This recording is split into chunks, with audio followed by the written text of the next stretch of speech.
Now guys, try nating bumili guys sa store natin. Okay, new tab. Open natin yung store natin. So this one. Let's say I'm the customer now. So I want this. Gusto kong bumili na ito. Like I want 5. Add to bag. So eto na yung notification na na-add mo na siya successfully.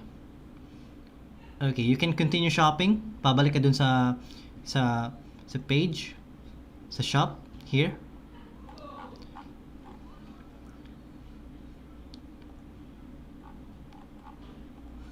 And then if gusto mo na mag-check out, click mo lang to, yung bag icon. Now this is your bag. Ito yung na-select natin na item na gusto nating i-purchase. So for 900 pesos each, we have 4,500. Proceed checkout. Okay, create your free account. This is for the customer's perspective, okay?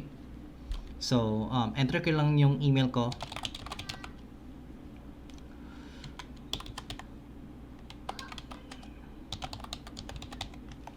And password.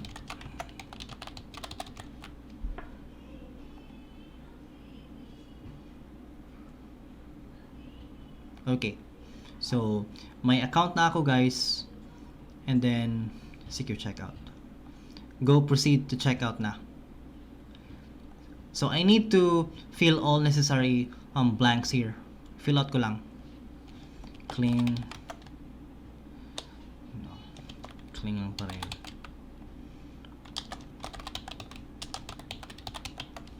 Country, Philippines. Yun.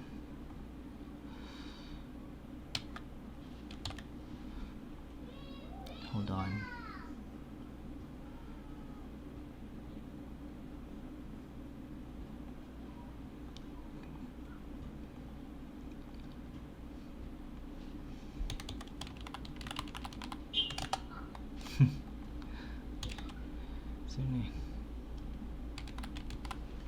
Optional, that's optional.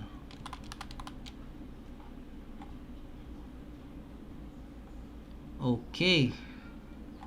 So, just to confirm, ito yung address natin, and then place your order na.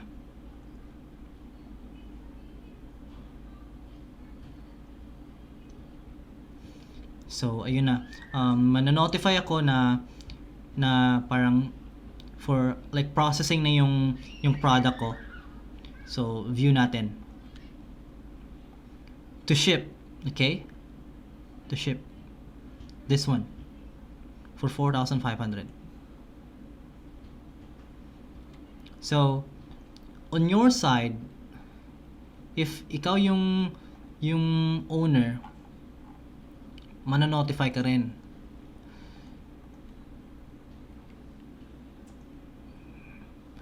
Go to orders. Ayun. May order ka isa, which is me. Still status unpaid. Ang fulfillment is to ship pa lang. And then this is for COD. Now click.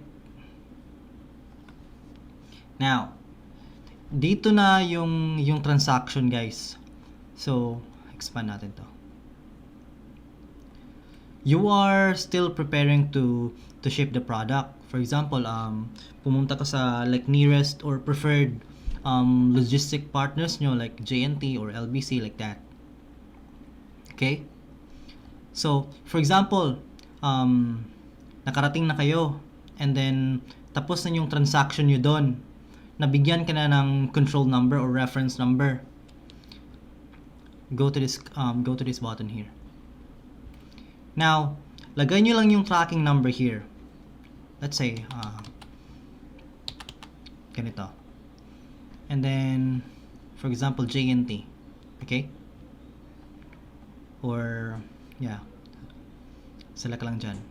and then estimated, this is the ETA. Okay, it's July now.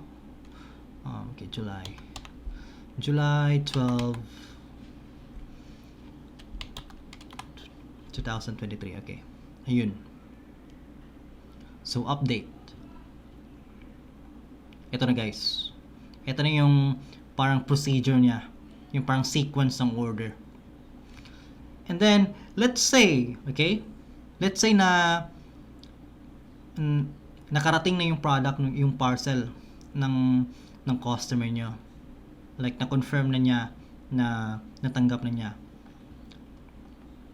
Go to this button here, and then click that, and then click this complete. Okay, complete nyo lang there. Now magno-notify yung customer nyo. So refresh natin to. Let's say kasi nakarating na, right? Completed this one. Nasa inyo na yung product, or nasa akin na yung product. Nakarating na.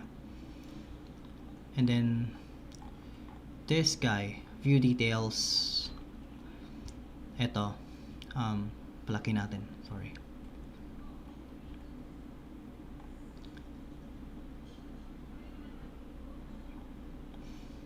Okay. Ito na yung details, yung sequence, and then rate natin guys. So, is it quality product? Okay. Pwede kayo maka-upload ng photos, and then say something.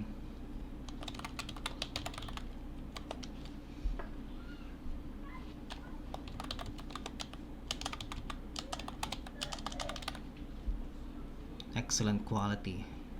Alright. Ayun. And then submit.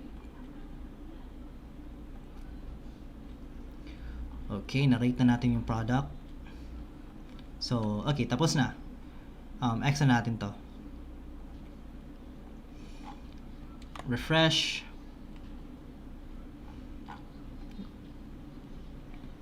Go to customers. Ito na yung badge ko. And then when I go here, okay, click ko to, magre-reflect yung feedback ko. So cutie chair, color green, Bisaya. This one, yung mga tags. So I purchased 5, right? So 25 pieces available, 25 pieces left. Alright, so let's go back. Punta tayo sa product section here, and then you have 25 left na. And then yung kanina, eto, if this product reaches like 15 below, magpa-prompt siya, okay, na mag-warning siya na like konti na lang yung stock mo, need to refill.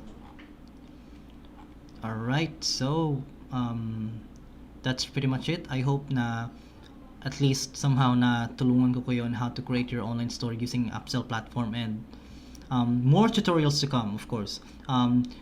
Marami pa akong i-cover dito na need and very crucial. But for now, just the basics. So thank you so much guys, and keep safe. Happy selling.